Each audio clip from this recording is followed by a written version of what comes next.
susunod na nagapagsalita, pwede po ba akong humiling ng isang malakas at sabay-sabay na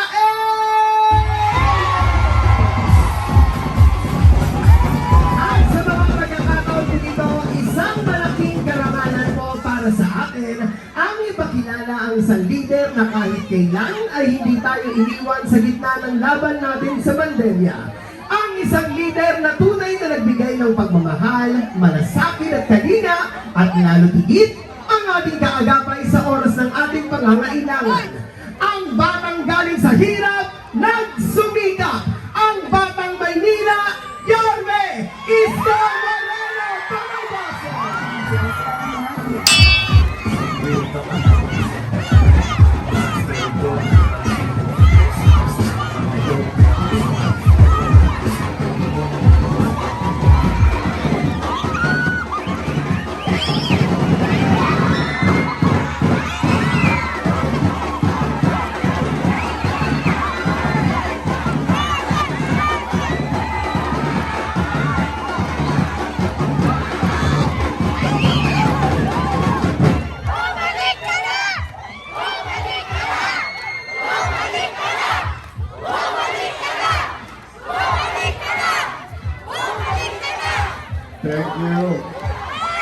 Magandang gabi sa inyong lahat.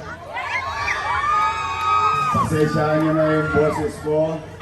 Medyo namamaos kami. But then again, I am very grateful. Kanina pa kayo nakatayo dyan. Masakit na ang mga litid ninyo. Kaya po ba?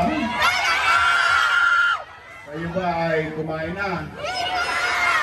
Takas na kamay, hindi pa kumakain. Okay, mag-alala, lilipas din yan. Maraming salamat sa oras na pinagkaloob nyo sa amin.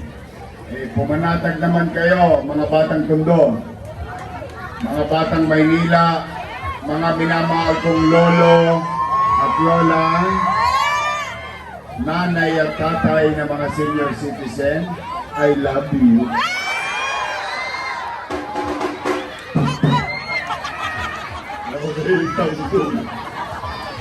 Kami naman po, hindi namin sasayangin ang gabi nito na kayo'y makaparinig lang ng mga panira. Hindi po. Hindi namin yan gagawin sapagkat hindi po yan mahalaga. Hindi po ako naniniwala na bumalik ka na! babalik na ako. Hindi ko ba na? Uwi na ako, di na ako galit.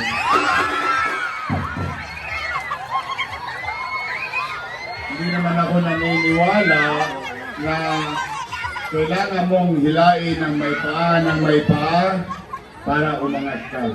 Hindi po. Kaya pumanatag kayo. Bagamat, painit na ng painit ang panahon. Ako, minom kayo maraming tubig. Painit din ang painit ang kampanya. At painit din ang painit yung mga kalaban ko. Nag-iinit ang dugo sa akin. Araw-araw ako inaalmusal. At tanghalian, hapunan, pati yung isang nakisali, ginagawa kong pulutan. Pinatatawag kayo sa tutuban. Pinatatawag kayo sa tennis court. Nag-aabot ng 10 bulig at 5 kilong bigas. Napatawag na ba kayo? Huwag kayo mag-alala, tanggapin nyo lang. Sayang din naman. Unang-una, hindi nyo naman hiningi. Pinigay sa inyo ng kusa. Tama ba? Laman siya din yun. Diba? Kaya lang masakit sa tenga.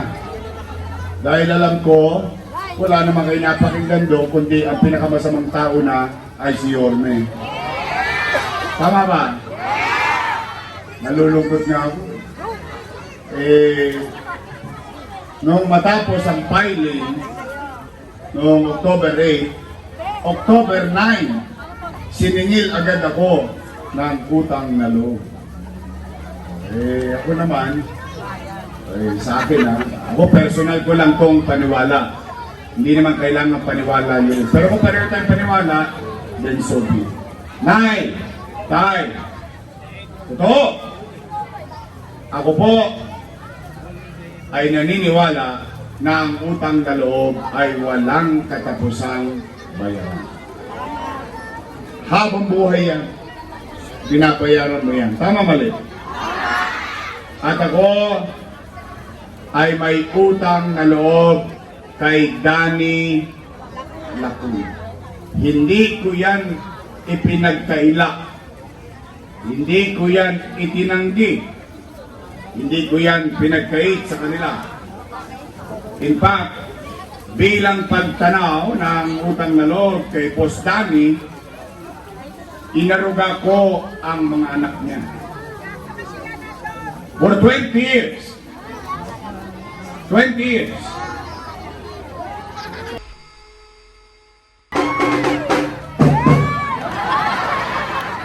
Gusto ko yun, eh. Totoo? Pang-lima, si ate, nakaupo? Nakaupo! Upong-upo.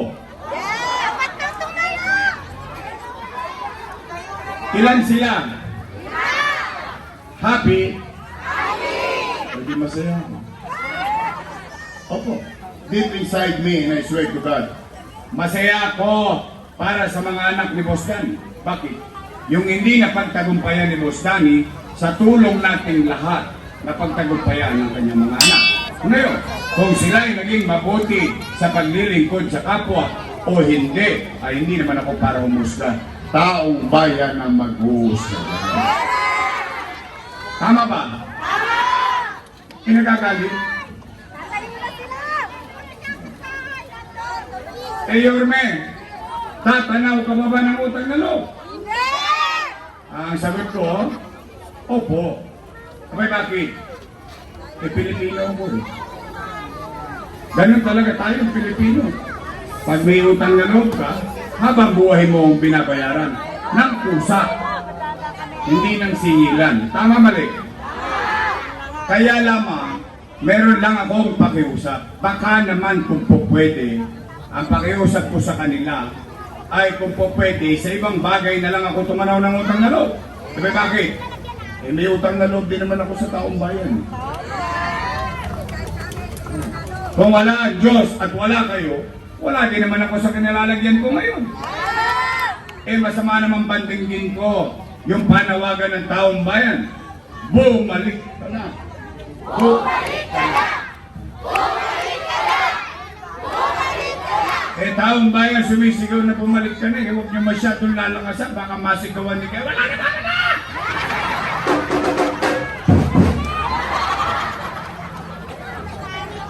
Napanood niyo? Panood ko din. Kala ko mapuputol yung genitive.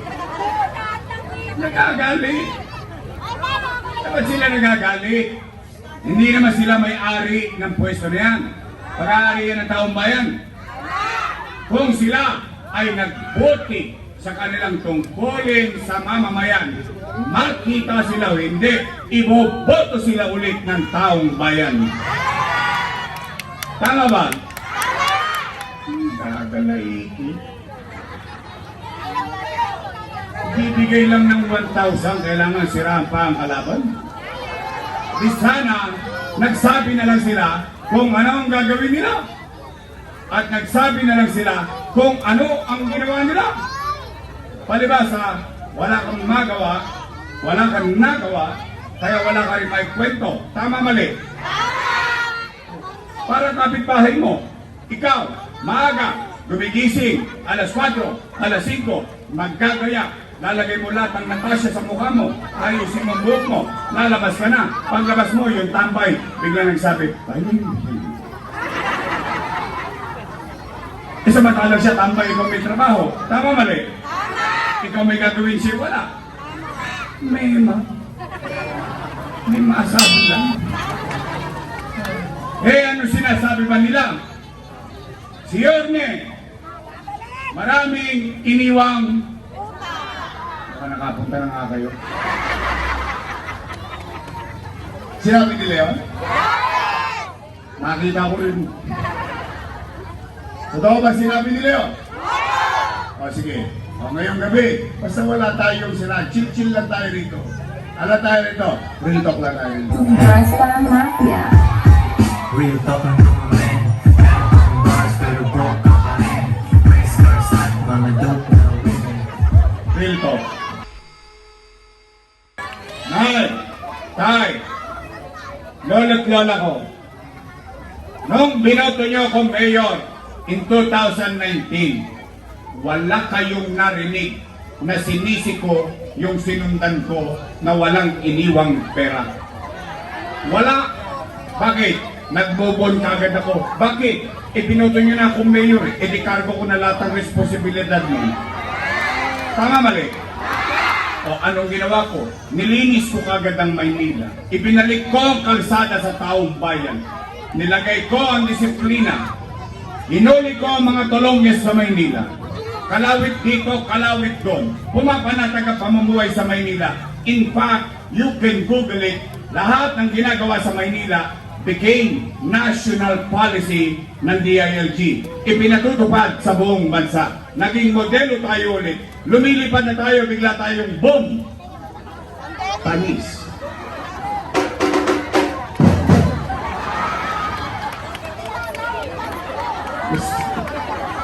Okay, yung time mo ba? Dapat isa ka City Hall, babalik na tayo.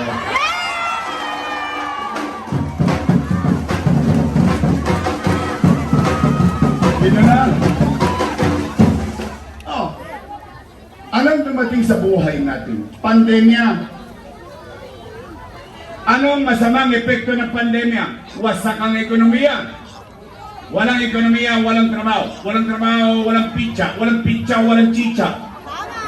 Tama mali? Natatakot ang tao. Nangangamba. Kung sila'y mamamatay sa infeksyon ng COVID-19. Kung sila'y mamamatay ng dilat ang mata. Ano sinabi ko? Nay, sa Facebook. Kayo nga lang, first time sa buong buhay nyo nakakita ng gobyerno ng Maynila. Nakikita nyo yung gobyerno sa umaga, sa tanghali, sa hapon.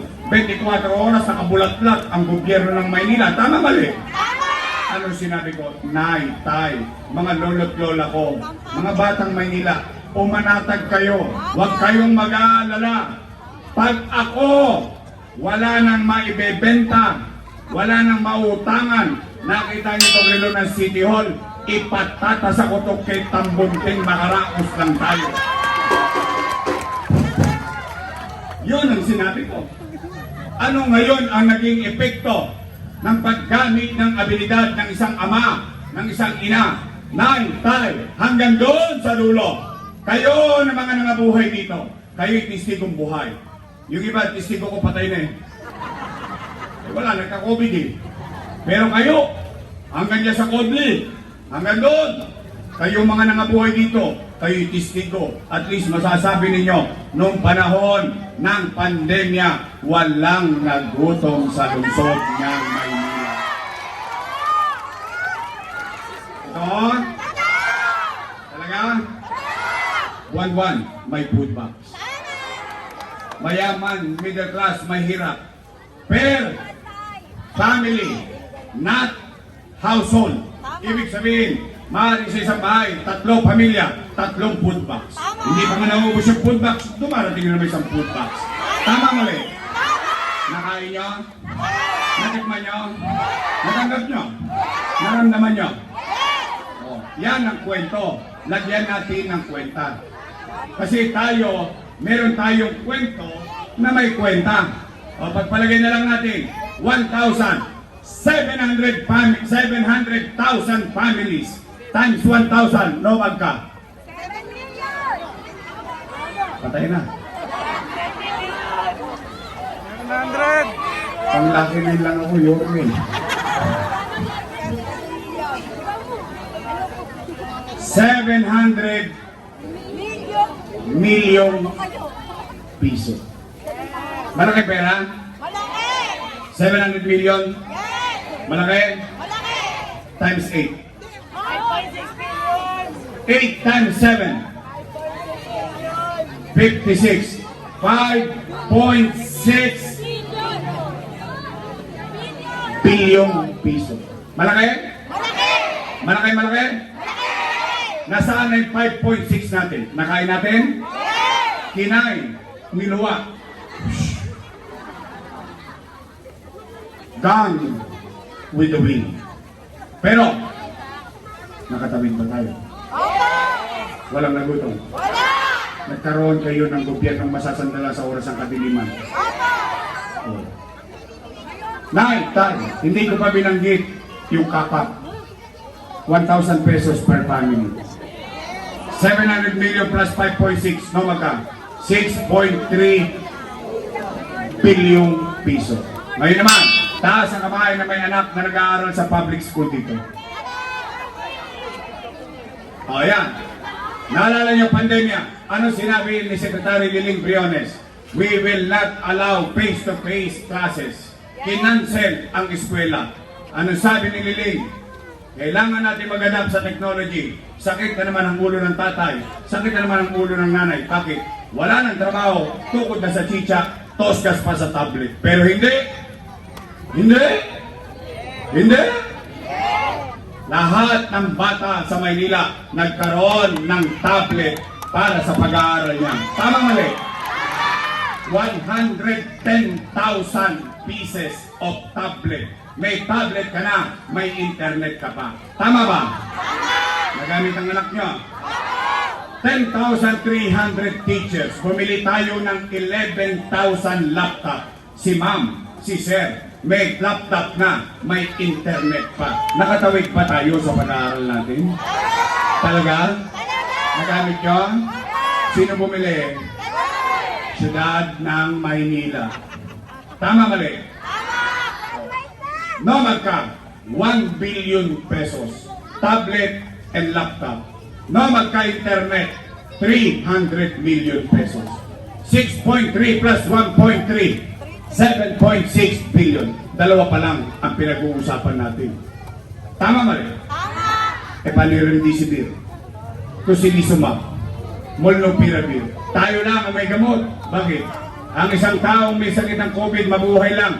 Di ba aling gumastos ako ng daang libo isang botelya, mabuhay lang yung taga Maynila. Nay, tayo may AstraZeneca. Bakuna rito, bakuna doon. Nay, lahat tayo, para tayo naging addict ng pandemya. Bakit? Lagi tayo tamang hinala. May umubo lang, may COVID. Tama ba rin? Pero hindi. Hindi tayo nag-alala. Bakit? Ang testing sa Maynila, 1-2. 1-2 sawa. Kaya na nga mga ilong natin, dot dito, dot doon. Tama mali? Tumoskas ba kayo? Sino tumoskas? Siyudad ng Maynila. Tama ba? St. Luke's, sarado. Wala ng COVID bed capacity. UST, sarado. Wala ng COVID bed capacity. Chinese General, lahat ng pribadong ospital, wala ng COVID bed capacity. Pero tayo sa Maynila, chill lang. Bakit? Meron tayo COVID-filled hospital. 300 million pesos sa Luneta. Nay, habang may pandemya, tuloy-tuloy ang pangarap ko para sa inyo. Tinatag, Condominium 1, Condominium 2, Binondominium 1, San Lazaro Residence, San Sebastian Residence, Pasig Community. Nay, Baseco Hospital. 3 years ago, bago ko umalis, tapos na. 3 years after, nawala ako, sarado pa. Ipagtanong po ninyo sa mga taga-Baseco.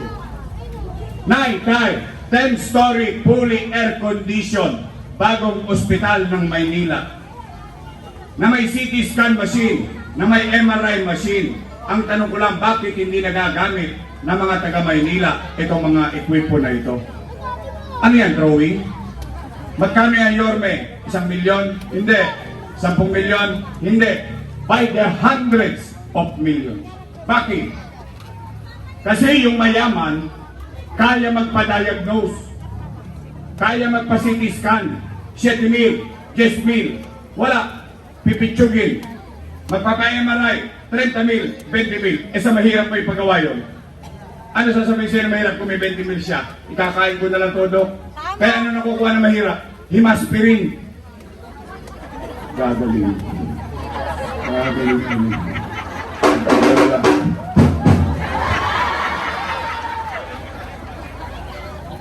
Ano nakukuha na mahirap? Yakapsul. Hispirin. Kasi gusto kong bigyan ng patas na laban yung may sakit. Mayaman ka man o mahirap dahil sa mga gamit na yan. Hindi po ako doktor. Sila po ang doktor. O bakit hindi nagagamit? Ay, hindi ko na po alam. Hindi po ako mayor. Nay, tay, Rosario Almario Elementary School. 10-story fully air-conditioned public school. Manila Science High School. 10-story fully air-conditioned public school. Albert Elementary School. 10-story fully air-conditioned public school. Magsaysay High School. 10-story fully air-conditioned public school. Nung umalis ako, 5th floor na. 3 taon na ako nakaalis, 5th floor pa rin. Ano? Nay, tay. Nung isang buwan, nag-cutting ribbon sila sa Pedro Hill Residence. Nag-cutting ribbon sa San Sebastian Residence. Mga babae para sa mga mahirap at nangungupahan sa lungsod ng Maynila. Ang sabi nila, sila daw ang may gawa. Project ko yan! Wow! O pagpalagay natin, sila daw may gawa. Sila nag-cutting ribbon eh. Pero yung pinagpagawa nun, inutang ko. Kasalanan ko. Uy. Talaga? Utang dito, utang doon, utang yan. Puro na lang sila utang, utangin na yan.